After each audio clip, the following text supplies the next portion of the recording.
In the digital world, there are these arenas, places where battles are fought with words, not fists. And social audio apps like Clubhouse, man, they can turn into modern day coliseums. Reputations get built up and then just torn down in real time for everyone to hear. Today, we're going to dive into one of those battles, a brutal 72-hour verbal siege they call a pack-up. We're going to see just how fast a reputation can be destroyed. The war just kicks off without any warning, and the first shots fired, they're always the most personal. See, this isn't some debate about ideas. Nah, this is a straight-up assault on someone's character. Accusing someone of being an unfit mother, of hiding their kids, that's designed to hit you right where it hurts, right at the core of who you are. And it escalates fast. The battlefield might be Clubhouse, but the subject is your entire life. The charge here is that your whole online personality is fake, just a projection, a way to escape a life that's a total failure. Suddenly, every single thing about your real life is fair game. And there it is. We get the terminology straight from the source. This is not just an argument. It's a ritual, and it's got a name, a pack-up. It's the systematic, public dismantling of an opponent, their social standing, their leadership, their whole status in the community. It's all about packing them up. So, who are the main players in this digital coliseum? Every war has its warriors, and this 72-hour siege was the main event, with two people right in the center of the ring, Tori and Z. So on one side, you've got Tori, the challenger. She's described as the aggressor, the one with that mouth, a master of the drag. And on the other side is Z, the target. She's known as the queen of the dark side, a UK transplant who somehow found herself in the crosshairs of this absolutely relentless verbal attack. I mean, just look at the sheer scope of this attack. This is a full spectrum assault. We're talking Z's motherhood, her business, her body after surgery, her past relationships, even the friends she keeps. Everything is turned into a weapon and just put on public display for everyone to judge. This quote from Tori, this right here, it captures her whole strategy. It's about total and complete dominance. It's not enough to win the argument.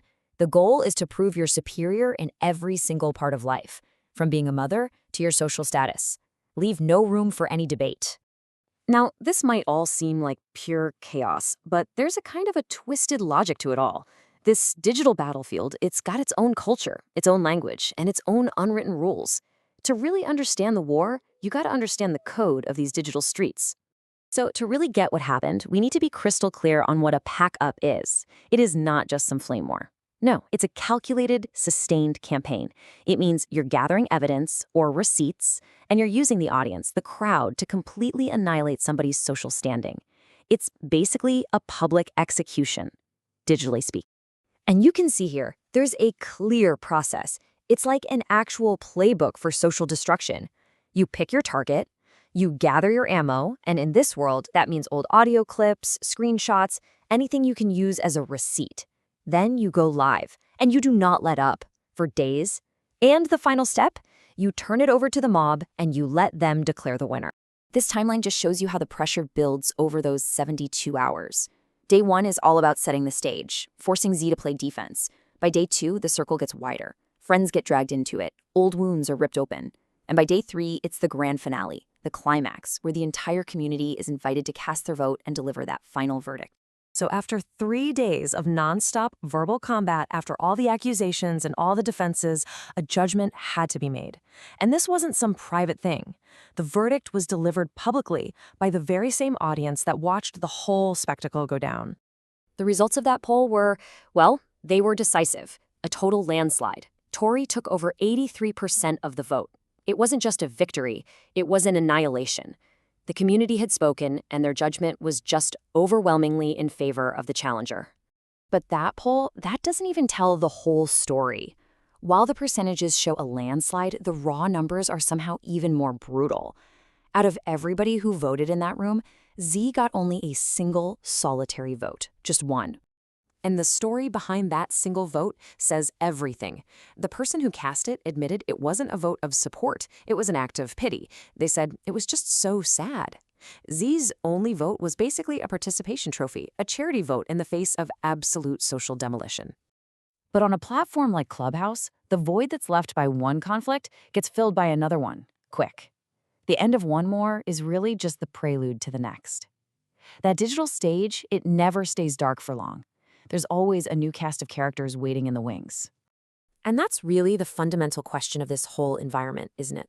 The cycle of conflict is the engine that drives all the engagement. The second the Tori and Z's saga cooled down, the embers of a new drama were already starting to glow. Peace is just the quiet between storms. And here we go, the next storyline. This one is all about a messy love triangle. You've got Carmelita, who feels like she got played. You've got Cody, the man in the middle. And then there's Miss Mahalo, the other woman who wants to avoid a public showdown at all costs.